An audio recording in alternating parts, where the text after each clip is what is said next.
So we've had a good amount of practice with our left hand. Now we're going to start incorporating our bow with our right hand. So when you have your bow, typically when it comes, it will be loose. The strings will be loosened like this. And so we have to tighten. To tighten the bow, you go clockwise. And to tighten it, you want it to be not too tight, but somewhere where you can place your pinky in between the wood part and the strings there. And that's about where you want it to. Now, when you're done playing with your bow, always remember to loosen your bow so it doesn't strain the wood too much or the whatever material your bow is. You want it to loosen it about that much so it's nice and loose when you put your cello away. But for now, we're going to tighten.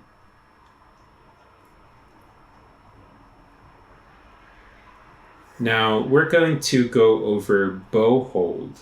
So bow hold is something that is a little bit different for everyone. People's hands shapes and sizes are different. So what works for me may not work for you.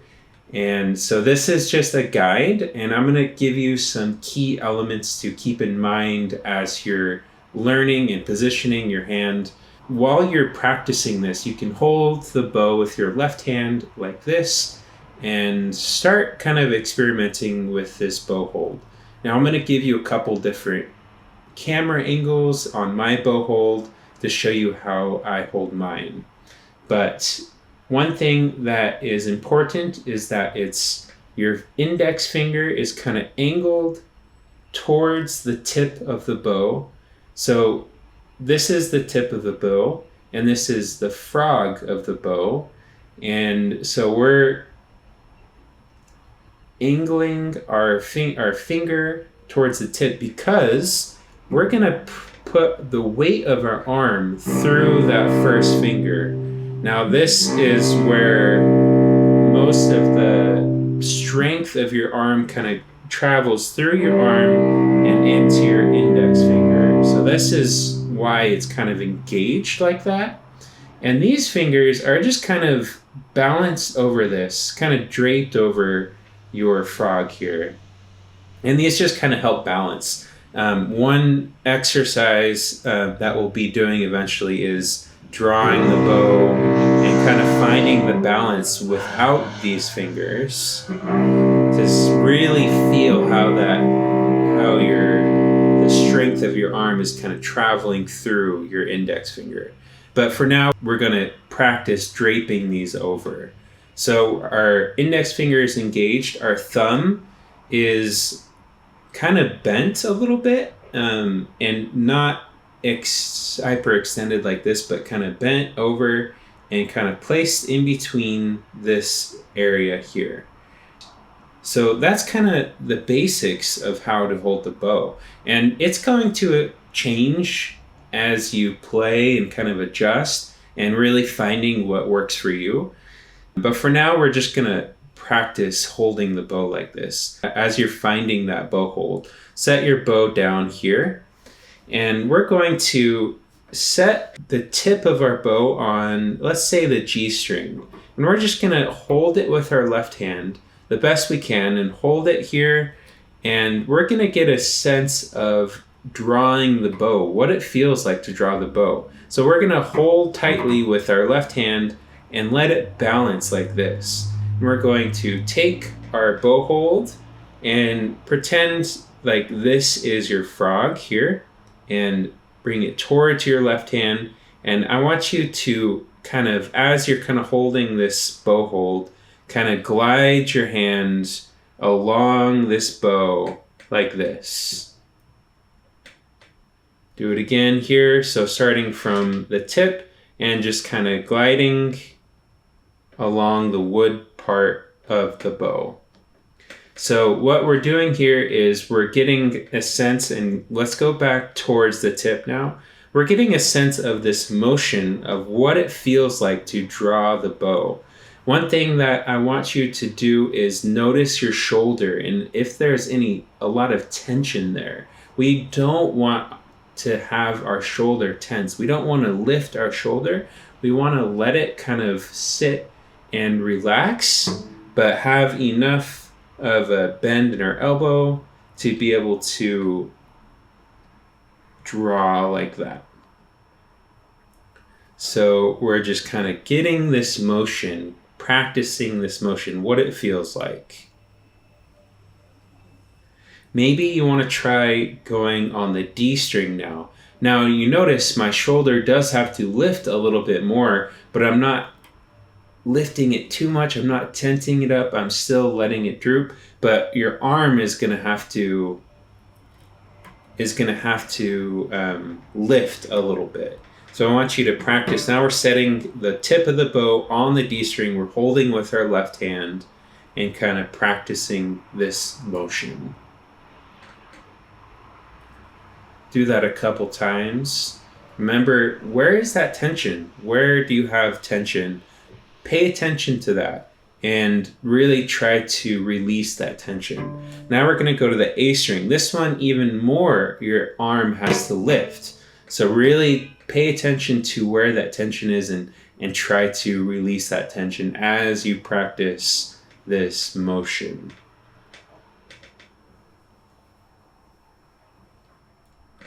Do that one more time, just up and down, getting that feel, what it feels like to draw the bow. Now we're going to go to the C string. Now let's practice this. Our shoulder and our arm is lowered a little bit, and we're going to practice this motion.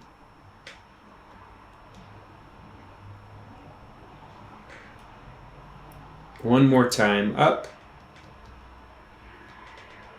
and down. Now, one thing that's important as you draw your bow on the string is rosin. Now, rosin helps grip the bow to the string so you hear that. It catches it so it vibrates the string so you can hear it. To apply rosin, typically it will have like a cloth like this kind of underneath it, so you don't want to touch the rosin itself too much because the oils in your finger can affect the rosin. So as you hold it, kind of reveal the rosin and practice your bow hold as you rosin this. So just as if you were kind of going back and forth on the string, you're setting the rosin here, kind of holding it with your left hand, and with your right hand practicing your bow hold and kind of going back and forth all the way up and all the way down. And if this is the first time that your bow has rosin on it, it may take more than that. It may take a few more go rounds, but typically once this way and once that way, you should be set. You'll notice if your rosin is running low on your bow, you'll notice the string to start slip without making a sound on the string. So pay attention to that and just rosin as you need. It's gonna be a little bit different for each bow and each rosin. So really trust your instincts on when you should rosin. Now we're going to go to the frog of the bow. We're gonna practice on the G string. And I want you to try with your bow hold. And again, this is going to change and adjust over time. But we're going to, with our left hand, help kind of guide our bow along this string. It might sound a little choppy at first. It might not sound great, and that's totally okay. This is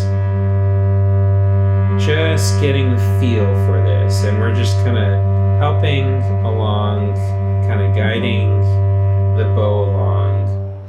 One thing I do want to note is when you press the hairs of your bow on the string, you want to kind of lean the wood part of the bow towards you. You don't want to lean it towards the bridge. You want to kind of lean it towards you as you draw the bow. And we're kind of aiming for drawing the bow in the middle of between the fingerboard and the bridge. We're kind of aiming for the middle. Now, you won't always be playing in the middle. You might be playing more towards the bridge if you want to have more of an aggressive and louder sound, or you might be playing more towards the fingerboard if you want a little bit softer and a different tone. But for now, we're just kind of going right in the middle. And we're just practicing. Another thing I want to note is that you want to have it as perpendicular to the string as possible. You don't want it angled up or down. This is kind of why we're practicing with our left hand, kind of making sure that's perpendicular and kind of gliding along this track. We're kind of setting a track and gliding it along. As you do this, pay attention to where that tension is. And one thing that you will notice is your arm and your shoulder will get a little bit tired. And that's normal. You're building new strength in different little muscles, and this is a new skill that will take some time to build up and to build endurance. So if you're feeling fatigued at all, give it a little break. Get up, get a glass of water, come back and give it another shot, because this will take some time to build that stamina. So once you're feeling like you've got more to try, we're just kind of guiding the bow along the string. Now I want you to try to lift your hand off, your left hand off, and try letting it go on its own. And remember what I said about the weight of your arm kind of traveling through your index finger. You don't want to be gripping your bow like this or be using too much strength in your fingers, in these fingers. You know, most of your strength is traveling through that index finger as you draw the bow. You want to make it as steady of a sound as you can get. And we're just practicing going back and forth from the frog to the tip of the bow, nice and slow. Don't rush it. We're not worrying about rhythm here. We're just kind of getting the feel of this for now.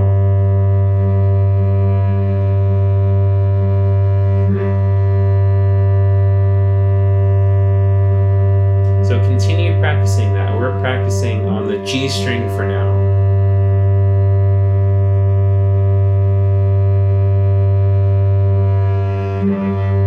Pay attention to how my arm is moving. Just like when we were kind of gliding along the wood part, we're using that same motion with our arm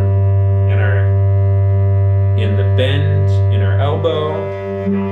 Kind of travels along until we reach a certain point, and then the elbow bend in the elbow increases, comes back to a certain point, and travels along with our arm.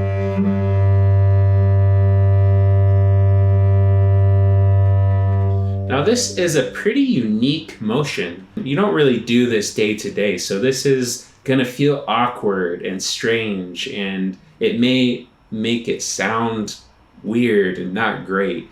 But I want you to give yourself grace and patience as you learn this new skill. Now we're going to try the C string now. Now the C string takes a little bit more weight to make it resonate because it's a thicker string. So remember to put that weight through your index finger as you glide along.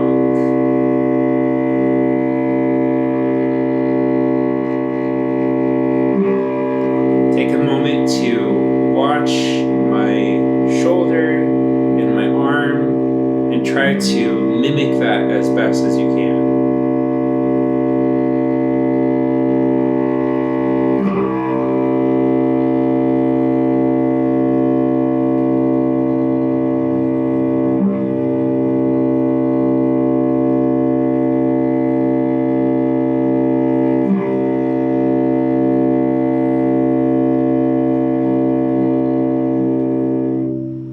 take a little break. Feel free to pause the video, gather your strength, and come back for the D string.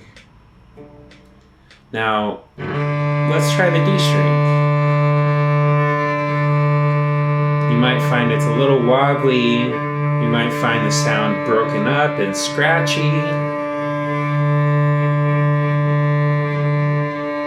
Just take some time to develop this skill.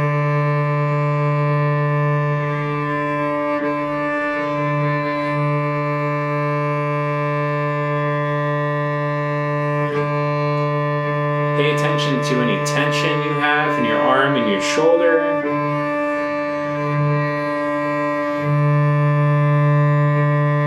Making sure that it's perpendicular to the string as much as possible. You're leaning the hairs in the bow towards you as you draw the bow.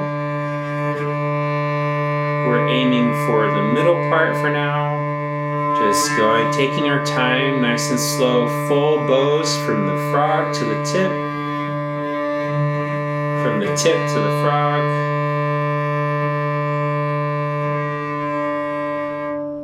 Good. Now, let's try the A string. Now, the A string, again, your shoulder has to raise up a little bit, but we're not overextending. We're not leaning in towards it. We're just kind of keeping our back straight, our shoulder as relaxed as possible, and drawing the bow.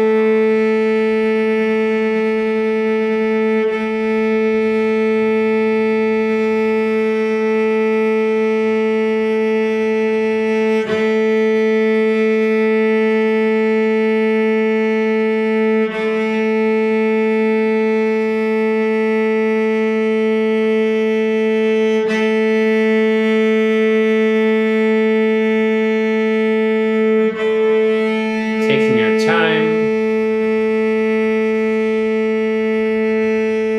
Remember trying to put as much force through that index finger as you can, using the other fingers as just a balance, as a guide.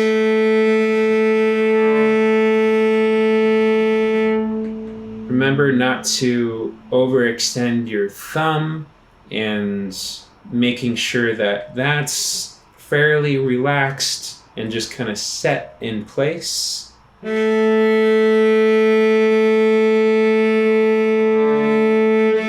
normal to get tired. When you do, just take some breaks.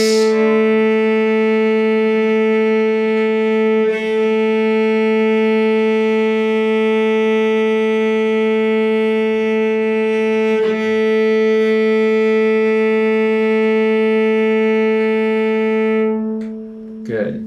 Now I want you to take your time with this. Practice it, making it feel like second nature. That takes some time.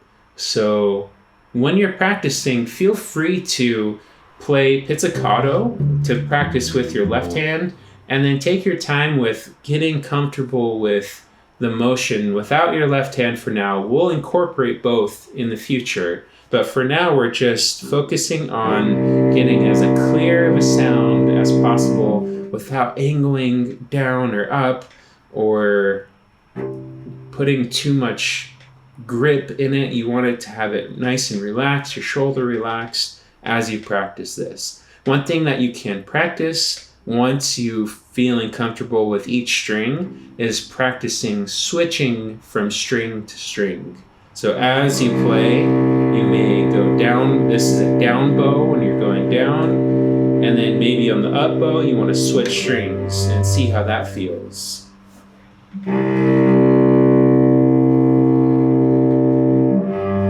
Feel that motion switching back and forth, how I'm kind of raising my elbow, but keeping my shoulder relaxed as much as possible. So maybe you want to try going back and forth like this, speeding it up a little bit. Maybe you want to try more towards the bottom half of the bow.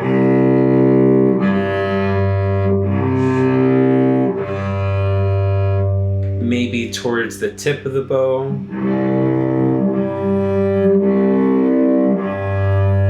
Just getting comfortable with these variety of motions.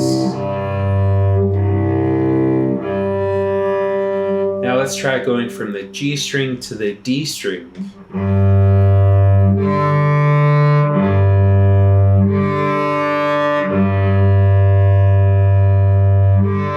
Different speeds. Maybe you want to go nice and slow. Maybe you want to start on an up bow and go switch on the down bow. Doing a variety of different styles, combination of different things.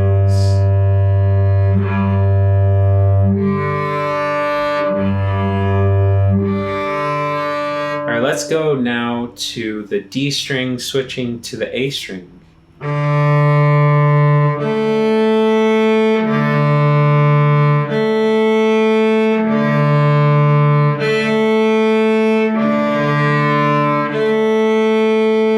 And if you're feeling uncomfortable with this, that's totally normal. This, again, takes time. So if you have to pause the video and just work on the single drawing, guiding, helping with help with your left hand, kind of guiding it back and forth. And if you need to take a few days just doing that and not worrying about switching from string to string, just do that. So this is just, as you progress, some ways that you can start practicing different motions. So I want you to take a good amount of time and practice your bow hold. One thing that I like to do is I like to practice with holding a pencil and kind of carrying a pencil with me and practicing that bow hold and getting used to that bow hold as well. Now, after you've practiced with your bow, there will be residue from the rosin on your string. That's why it's important to have a designated cloth to clean that off after your practice session. So one thing that I do is I mute my strings with my left hand and just kind of hold the strings so it doesn't make a terrible sound, and just kind of go back and forth like this. And clean the rosin off the strings. You can also just do a quick wipe down of your cello, because there will be rosin residue on your cello as well. So make sure to always clean off your rosin from your strings after you're done practicing. So we'll go into more detail, into more exercises that you can do with your bow. For now, I just want you to focus on getting your bow hold in a comfortable position for you and drawing the bow in a comfortable way that is becoming intuitive. Once you have established that, then we'll go on to incorporating our left hand with our right hand, practicing different rhythms, different exercises, and of course, continuing to improvise and express ourselves on the cello.